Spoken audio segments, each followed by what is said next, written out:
Okay, students, we have a topic today, and that is absorption costing.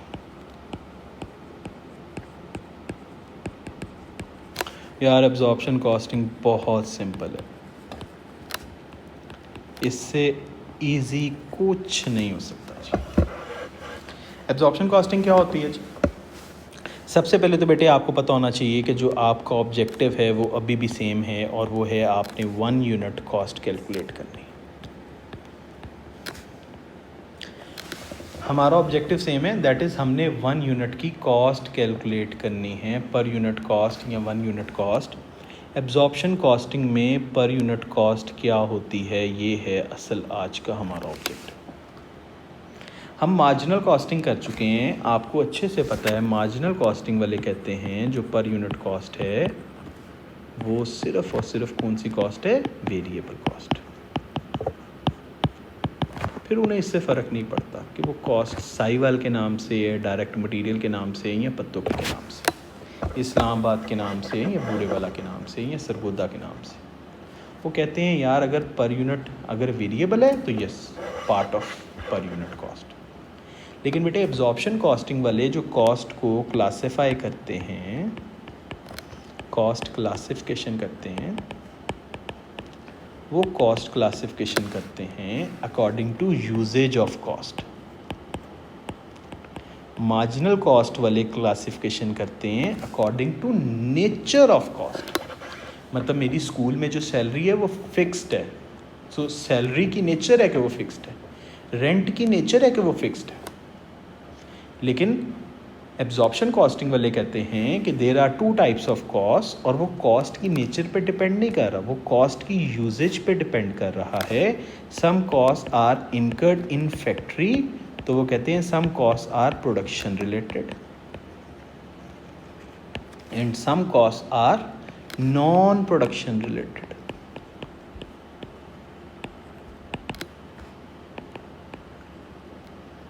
तो उन्हें इससे फ़र्क नहीं पड़ता कि फ़िक्स्ड है या वेरिएबल है। मतलब सैलरी है टीचर की फ़िक्स्ड है, लेकिन यार टीचर की सैलरी जो फ़िक्स्ड है लेकिन वो है प्रोडक्शन रिलेटेड, और जो प्रिंसिपल मैम की सैलरी है वो भी फ़िक्स्ड है लेकिन वो नॉन प्रोडक्शन रिलेटेड है to some extent you can say. या अकाउंटेंट की जो सैलरी है वो भी फ़िक्स्ड है लेकिन वो नॉन प्रोडक्शन रिलेटेड है। तो एब्जॉर्प्शन कॉस्टिंग में हम बिल्कुल भी फ़िक्स्ड और वेरिएबल में नहीं जाएंगे, हम सोचेंगे production related, non production related. अब जब बेटे मैं प्रोडक्शन रिलेटेड कॉस्ट की बात करता हूँ तो we have 2 types of cost, that is direct cost and the second one is indirect cost. We have direct cost and we have indirect cost. अब क्या होता है ये मैं आपको थोड़ा सा गाइड करता हूँ।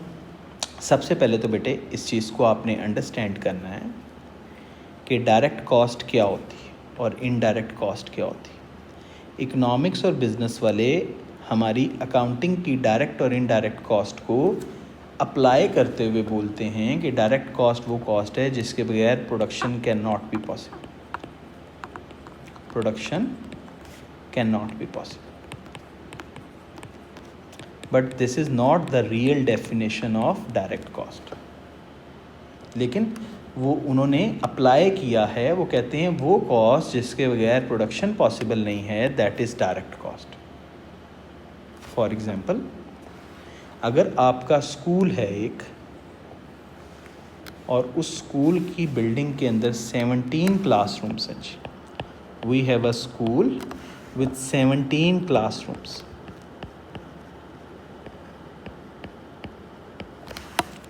और मेरा ऑब्जेक्टिव क्या है? मेरा ऑब्जेक्टिव है मैं 1 स्टूडेंट की कॉस्ट कैलकुलेट करना चाह रहा हूँ। स्कूल में 1 स्टूडेंट की कॉस्ट क्या होगी, यही ऑब्जेक्टिव है ना जी आपका, कि आप 1 यूनिट की कॉस्ट कैलकुलेट करना चाह रहे हो। वो 1 यूनिट जो है वो होटल इंडस्ट्री के लिए 1 गेस्ट हो सकता है, वो स्कूल के लिए 1 स्टूडेंट हो सकता है, वो 1 यूनिट एक फैक्ट्री के लिए 1 कैलकुलेटर हो सकता है। स्कूल के लिए कॉस्ट यूनिट मैंने आपको मार्जिनल कॉस्टिंग में भी बताया था। कॉस्ट यूनिट असल में आपकी वो प्रोडक्ट है जिसकी आप कॉस्टिंग करना चाहते हो। Cost unit is your product. तो कॉस्ट यूनिट प्रोडक्ट है और स्कूल का कॉस्ट यूनिट एक स्टूडेंट है। अगर स्कूल एक स्टूडेंट की कॉस्ट कैलकुलेट करना चाह रहा है तो सबसे पहले तो लेट्स सपोज अकाउंटिंग की एक क्लास है एएस लेवल की जिसमें 20 स्टूडेंट्स हैं और जो टीचर हैं उन टीचर की सैलरी है लेट्स सपोज 20,000 इज सैलरी और स्टूडेंट्स कितने हैं 20। तो पर स्टूडेंट टीचर की सैलरी बड़ी आसानी से कैलकुलेट हो गई, दैट इज़ 1000 पर स्टूडेंट। तो मैं कहता हूँ कि डायरेक्ट कॉस्ट एक ऐसी कॉस्ट है, direct cost is a cost that can be charged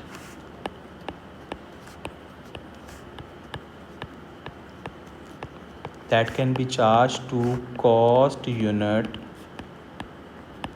directly, जो बहुत आसानी से पर यूनिट कैलकुलेट हो जाए उस कॉस्ट को हम डायरेक्ट कॉस्ट कहते हैं। डायरेक्ट कॉस्ट एक ऐसी कॉस्ट है जो कॉस्ट यूनिट पे डायरेक्टली चार्ज हो जाती है। मतलब टीचर की सैलरी 20,000, स्टूडेंट्स 20, पर स्टूडेंट कॉस्ट 1000, बड़ी सिंपल से कैलकुलेट हो गई। तो जो कॉस्ट डायरेक्टली चार्ज हो जाए, जिसको हम डायरेक्टली कॉस्ट यूनिट पे चार्ज कर सकें, that type of cost is direct cost. याद रहे जो डायरेक्ट कॉस्ट है वो 90% बल्कि 99% वेरिएबल होती है। 99% जो डायरेक्ट कॉस्ट है वो क्या होती है, वेरिएबल। वेरिएबल का मतलब क्या है, वेरिएबल का मतलब है कि पर यूनिट गिवन होती है। वेरिएबल का मतलब है कि ऑलरेडी पर यूनिट गिवन होती है। तो जो cost already per unit given है उस कॉस्ट से पर यूनिट कॉस्ट तो बहुत आसानी से कैलकुलेट हो जाएगी। आपका ऑब्जेक्टिव था आपने एक यूनिट की कॉस्ट निकालनी। अगर कोई कॉस्ट ऑलरेडी पर यूनिट में गिवन है और उससे तो आप बहुत आसानी से काम कर लें। ठीक है जी। जो इनडायरेक्ट कॉस्ट होती है, इनडायरेक्ट कॉस्ट में भी याद रहे दो तरह की कॉस्ट होती है। इनडायरेक्ट कॉस्ट कभी कभी फिक्स्ड होती है, कभी कभी वेरिएबल होती है। तो बेटे जो तो वेरिएबल है उसमें तो आपके लिए बहुत आसानी है कि वेरिएबल कहते ही उसको हैं जो ऑलरेडी किस में गिवन होती है, पर यूनिट। अगर कोई कॉस्ट पहले ही पर यूनिट में गिवन है तो बड़ी आसानी से आप पर यूनिट की कॉस्ट निकाल लोगे, जो आपका मेन ऑब्जेक्टिव है। लेकिन अगर कोई कॉस्ट फिक्स्ड है, जैसे फॉर एग्जांपल फैक्ट्री का रेंट है, उसके साथ क्या करना है। असल में तो क्वेश्चन ये है। मैं थोड़ा सा सम अप कर देता हूँ आपको दोबारा से, मैं आपको दोबारा से थोड़ा सा सम अप कर देता हूँ। उस सम अप में इस तरह से कर रहा हूँ कि यार मैं करवा रहा हूँ एब्जॉर्प्शन कॉस्टिंग। तो बेटे जब हम एब्जॉर्प्शन कॉस्टिंग करते हैं तो वी हैव ऑब्जेक्टिव कि हमने पर यूनिट कॉस्ट कैलकुलेट करना है। मार्जिनल में भी यही ऑब्जेक्टिव था। मार्जिनल में हमारा ऑब्जेक्टिव था पर यूनिट कॉस्ट कैलकुलेट करना, तो हमने मार्जिनल कॉस्टिंग वालों ने बोला per unit cost variable cost. Absorption costing वाले कहते हैं कि there are two types of cost, the one is production related and the second one is non-production. Non-production में आपके सेलिंग एक्सपेंसेस आ जाते हैं, एडमिन स्टाफ आ जाता है, एचआर डिपार्टमेंट आ जाता है, अकाउंट्स डिपार्टमेंट आ जाता है।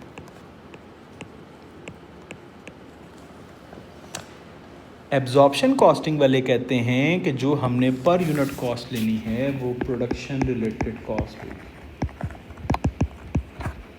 प्रोडक्शन से रिलेटेड ऑल कॉस्ट जो हैं वो मिलेगी हमें पर यूनिट कॉस्ट। इन्हें नहीं पता फिक्स्ड का, इन्हें नहीं पता वेरिएबल। वो कहते हैं फिक्स्ड है तब भी लेनी है, वेरिएबल है तब भी लेनी है। जब भी एक यूनिट की कॉस्ट निकालनी है एज पर एब्जॉर्प्शन कॉस्टिंग, आपने all types of all production related cost को लेना है। अब जब मैं प्रोडक्शन रिलेटेड कॉस्ट की बात करता हूं तो we have two types of cost. The one is direct. Direct cost वो कॉस्ट है जिसके बगैर प्रोडक्शन पॉसिबल नहीं है, जैसे टीचर की सैलरी क्लास के लिए।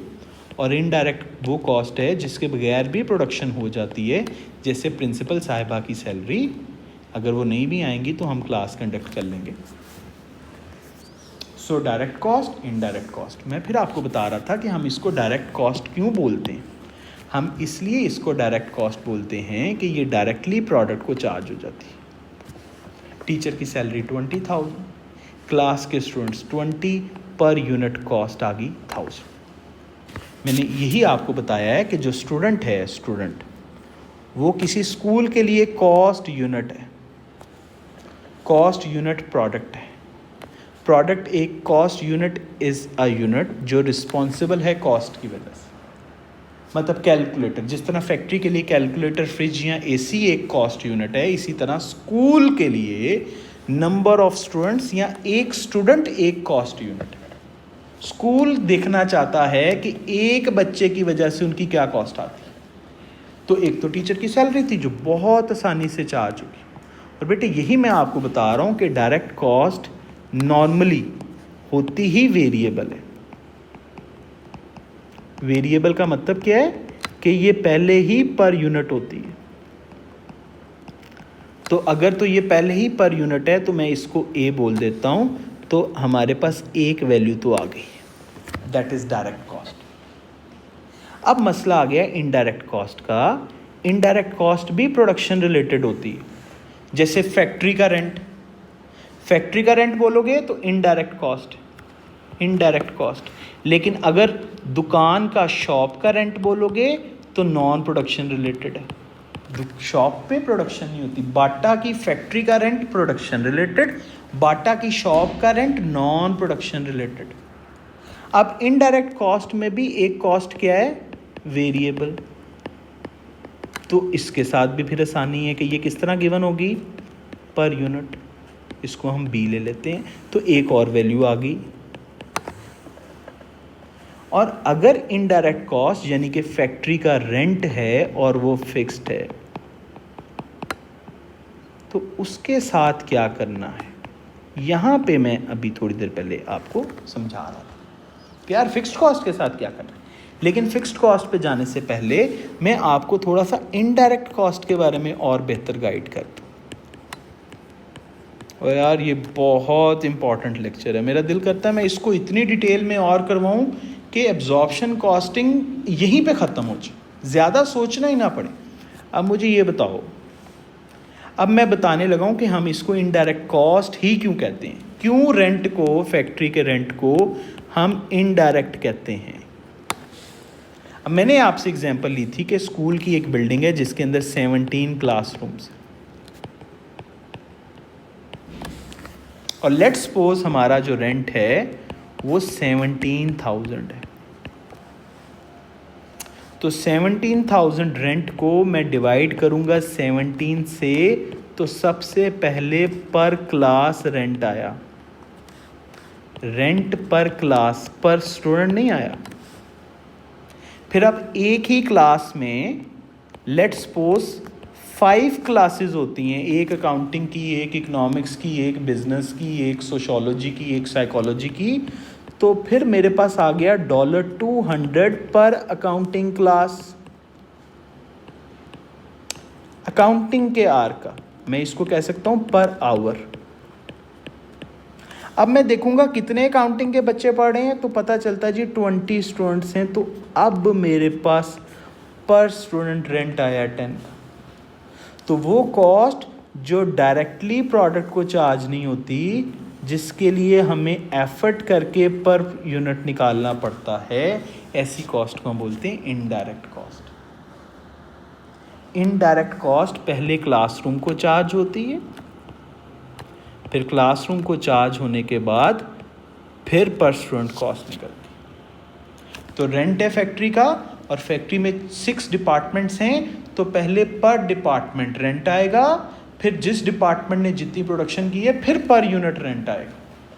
तो इनडायरेक्ट कॉस्ट डायरेक्टली प्रोडक्ट को चार्ज नहीं होती। दोबारा से बेटे रिवाइज नहीं करवा रहा, थोड़ा सा दोबारा से। तो बेटे मैं कह सकता हूँ कि जो मेरी डायरेक्ट कॉस्ट है वो हम डायरेक्टली चार्ज कर देते हैं कॉस्ट यूनिट को, कॉस्ट यूनिट को डायरेक्टली चार्ज कर देते हैं। टीचर की सैलरी डायरेक्टली पर स्टूडेंट निकल आती। लेकिन जो बेटे मेरे पास इनडायरेक्ट कॉस्ट है वो बेटे हम पहले चार्ज करते हैं डिपार्टमेंट पे,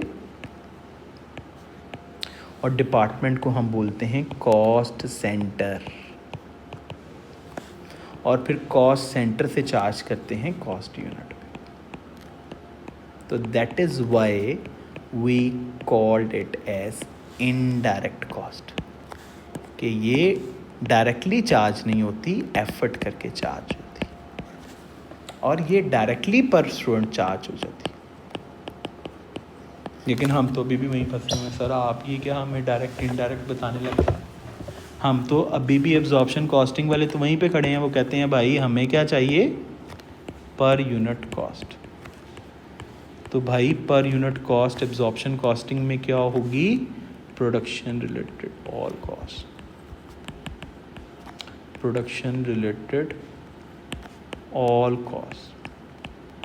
अब जब मैं प्रोडक्शन रिलेटेड ऑल कॉस्ट पे जाऊंगा तो एक तो प्रोडक्शन रिलेटेड कॉस्ट कौन सी है, डायरेक्ट कॉस्ट, जो नॉर्मली गिवन ही क्या होती है, गिवन एज पर यूनिट, मसला solve, plus indirect cost. Indirect cost भी एक होती है वेरिएबल, एक होती है फिक्स।